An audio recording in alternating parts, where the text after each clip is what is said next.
Good morning to all of you student. आज हम next topic के साथ बात करेंगे। नेक्स्ट टॉपिक हमारा होगा आज का जो मार्किंग टूल्स में ही है वो पंच है। ठीक है, पंच एक तरह से ये भी जो है आपका मार्किंग टूल में ही आता है। दरअसल क्या होता है कि आप मान लीजिए कि किसी जो है कि ये आपका कोई कंपोनेंट या जॉब है, ठीक है, तो ये तो ऑलरेडी किसी मेटल्स का बना हुआ है और इसके ऊपर आप कोई मार्किंग कर रहे हैं। मान लीजिए ये लाइन खींचे हुए हैं और ये लाइन खींचे हुए इस लाइन को क्या करना है, अमिट करना है, जिसको ये निशान जब आप काम करेंगे तो मिट सकता है। तो इसी को जो है कि परमानेंट एक तरह से एक लाइन ऐसी गाइडलाइन आपको बनाना पड़ेगा जिससे कि ये लाइन हमारा पता चले कि हमें इस कंपोनेंट के साथ इतना कटिंग करना है। ठीक है, तो एक तरह से ये भी आपका मार्किंग टूल ही होता है। ठीक है, मार्किंग टूल है और इसकी जो है कि आवश्यकता तब हुई जब किसी रेखा को हम क्या करते हैं, अमिट कर देते हैं, इसको मिटने से बचा लेते हैं या पक्का कर देते हैं। ठीक है, ये जनरली ये जो पंच होते हैं ये किस किस चीज़ के बने होते हैं। अब पहली बात ये है कि ये पंच जो होते हैं ये आपके अमूमन हाई कार्बन स्टील के बनाए जाते हैं। ठीक है, हाई कार्बन स्टील आपकी एक जो है कि टाइप्स ऑफ मेटल्स है जो कि नॉर्मली जो है कि ना ही जो है ज़्यादा महंगी होती है ना ही सस्ती होती है। इससे जो है कि हमारे सबसे ज़्यादा मतलब आप 80% से ज़्यादा जो हमारे कटिंग टूल्स हैं या मार्किंग टूल्स हैं ये इसी से जो है कि इसी धातु के हम बनाए जाते हैं।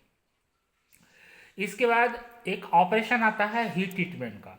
उस ऑपरेशन के दौरान हम क्या करते हैं, इसको बनाने के बाद इसका जो एज होता है, ठीक है, इसके जो एज होते हैं उनके एज को हम क्या करते हैं, हार्ड और टेम्पर कर देते हैं। हार्ड और टेम्पर का मतलब है कि एक हीट ट्रीटमेंट का प्रोसेस होता है जिससे कि जो इसका एज जो होगा, जो भी हो, 90 डिग्री हो, 60 डिग्री हो, 30 डिग्री हो, अभी आगे हम बताते हैं आपको टाइप से, तो ये एज बार बार खराब ना हो। क्यों? क्योंकि आप देखते हैं कि इसके हेड के ऊपर हम क्या करेंगे, हैमर से स्ट्राइक करेंगे, इसको मारेंगे, हथौड़ा मारेंगे, इसके ऊपर चोट मारेंगे, तो क्या होगा उस दौरान यहाँ पर ये अगर एज हार्ड और टेम्पर नहीं होगा तो वो खराब हो जाएगा।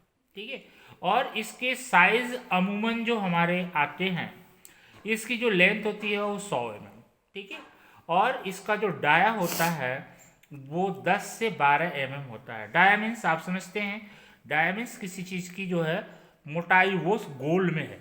ठीक है, ये डाया है और ये कितना शो करेगा, तो मतलब अमूमन हम 10 से 12 यूज करते हैं और इसकी जो हाइट होती है वो 100 mm होती है। ठीक है, और इसके बाद हमारा आता है टाइप्स ऑफ पंच में। ठीक है, अब अभी तो हमने पंच के बात की, पंच कैसे क्या होगा, क्या काम करता है, किस मेटल का बना होता है, कौन सा प्रोसेस से बनाया जाता है, किस धातु का होता है। इसके बाद अब टाइप्स ऑफ पंच, देखो जहाँ पे टाइप्स आता है वो वहीं पर हमें ये समझ जाना चाहिए कि इसमें अकॉर्डिंग टू वर्क हो गया, काम के अनुसार हम इसको जो है कि काम के अनुसार हम क्या करते हैं, इसको चूज करते हैं। पहला हमारा आ गया डॉट पंच। ठीक है, डॉट पंच के नाम से हम जब जानते हैं तो इसकी जो एंगल होती है ये 60 डिग्री में, एंगल किस एंगल की हम बात करते हैं आपको हम यहाँ पर दिखा रहे हैं बाई फिगर। देखो ये जो एंगल ही इस व्यू में आपको दिख रहा है यहाँ पे, तो यहाँ पर ये एक सर्किल बना हुआ है, सर्किल के अंदर एक एंगल, यहाँ पर इसको हमने जूम करके यहाँ पर बुक में दिखाया गया है, एक एंगल जनरेट हो रही है और ये जो एंगल जो जनरेट हो रही है वो 60 डिग्री जनरेट हो रही है। ठीक है, तो ये 60 डिग्री अगर एंगल जनरेट हो रही है तो सिंपल सी बात है, हम किस नाम से इसको जानते हैं, हम जानते हैं इसको जो है डॉट पंच के नाम से। ठीक है, और डॉट पंच का जो यूज होता है वो कहाँ यूज होता है, मार्किंग को पक्का करने, मतलब मार्किंग को जो है कि पक्का करने के लिए हम इस डॉट पंच का यूज करते हैं। इसके बाद अमूमन सबसे ज़्यादा अगर वर्कशॉप में मार्किंग के नाम पे अगर हम यूज कर रहे हैं तो वो हम डार्ट पंच ही यूज करते हैं। दूसरा आता है सेंटर पंच।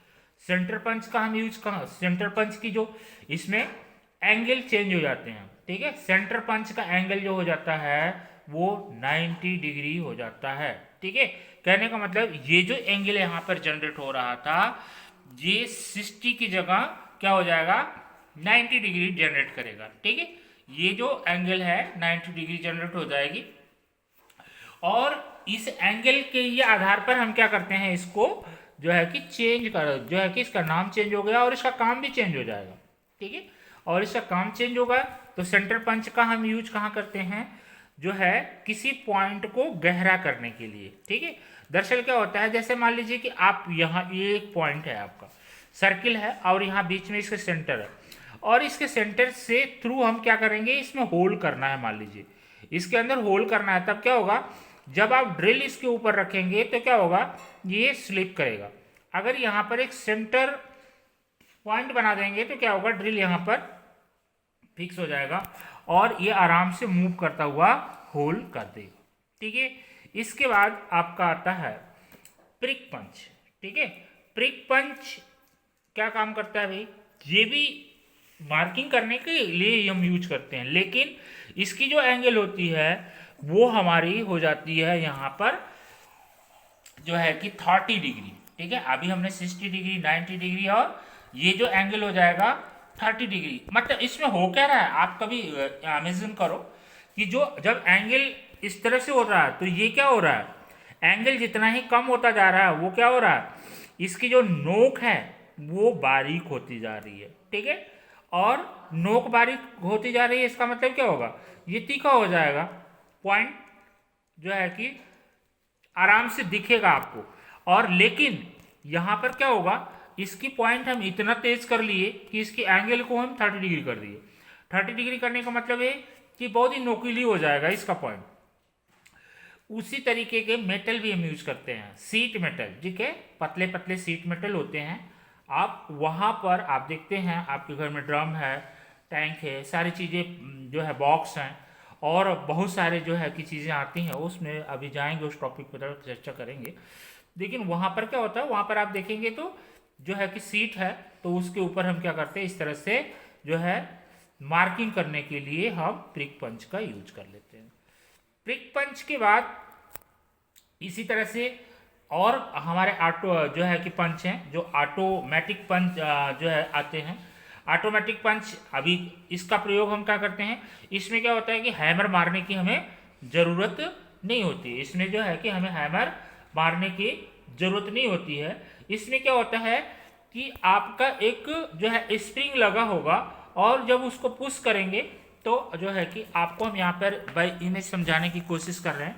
देखिए यहाँ पर क्या है ऑटोमेटिक सेंटर पंच आपको लिखा हुआ है और ऑटोमेटिक सेंटर पंच में देखो ये पॉइंट आपको दिख रही है यहाँ पर, इसके बाद एक जो है कि कंप्रेशन स्प्रिंग इसमें लगी हुई है और यहाँ पर एक कैप लगा हुआ है, इसके बाद प्लंजर लगा हुआ है और स्ट्राइकर लगा हुआ है। जब इसको पुश करोगे तो क्या होगा ये बाहर जाएगा, ठीक है। तो बाहर जाएगा तो निकुला है तो उसके ऊपर निशान बनाता चला जाएगा। तो इसका मतलब क्या है कि हमें विदाउट स्ट्राइक किए हुए जो है कि हम जो है ऑटोमेटिक पंच से मार्किंग कर लेते हैं। इसके बाद आता है बेल पंच, ठीक है। बेल पंच भी एक तरह बेल जैसा नाम है वैसा काम ही भी है इसका।